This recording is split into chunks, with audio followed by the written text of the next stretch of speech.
Hello students, today we will start chapter 5 Advanced Features in MS Access, and in this chapter we will talk about master table concept. So while creating a database, if you choose the data class correctly, your table is automatically assigned to the correct area of the database. There are following data classes. First one is master data and second one is transaction data. So now I will tell you the difference between master data and transaction data. So here we have one table.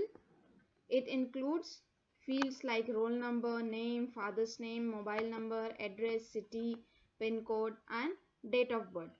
These are the records or data that will exist for a long time, long period of time, because the name of a particular students will not change, their parents name, mobile number may change but not frequently, not every month, and address also same in these fields.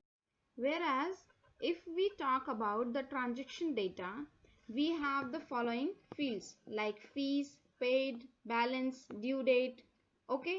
These are the fields that may change with the respective time. Fees, fees paid till October, balance and next due date. These are the data which might change, but they have the same primary key, and these both master table and transaction table both are linked with primary key and foreign key, so that whenever you want a data of a particular child, you can link it and you can see the name and details of the particular student, its name, class, address, phone number and the fees also. One thing you have to keep in mind that in master table the data records are not added very frequently. They are not modified very often and is open only for reading the records. You may change it but not so frequently. Usually they not changes so frequently, that's why. Next is searching in a database. There are times when you require a particular data in your datasheet. It becomes very difficult when you are not sure about its exact location. The search box that is located at the bottom of the access window make it easy to search. You can search anything. Here I am searching the name. For example, I am writing Rachit, and it is showing the whole detail of that particular student. I can write anything else as well. If I am writing the name of the city, so the whole data of that city students will be in front of me. Next, we will learn how we can calculate in a data sheet.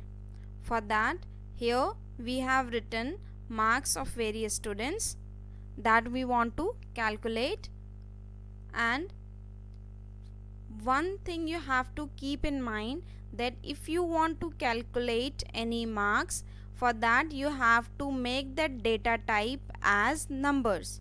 If you keep it as text or anything else, then it will not calculate. Fine. To calculate, first we have to go to home tab, then records group. Here we have totals option. Click on that, you will find one total here, and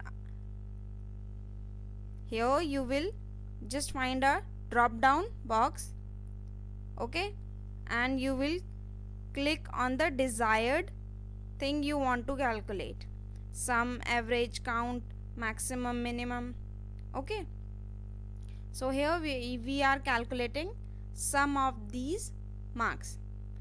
As soon as I click on sum, the total addition will be shown here. Okay, see, the total is 835. Next we will talk about filtering in a data sheet. For that you have to do the following steps. Here you can see a drop down arrow and you have to click on that. You will find few options like sort A to Z, sort Z to A, and you will also find option to tick the selected one. You can tick or untick whichever you want, and after that you can see the difference. Here I have filtered it as A to Z, then the name are filtered according to the alphabet, and you can also filter these IDs according to the sort smallest to largest and sort largest to smallest. Here these are numbers, that's why it is not showing A to Z. Okay, so we will click on smallest to largest. So the list is filtered according to the IDs from smallest to the largest.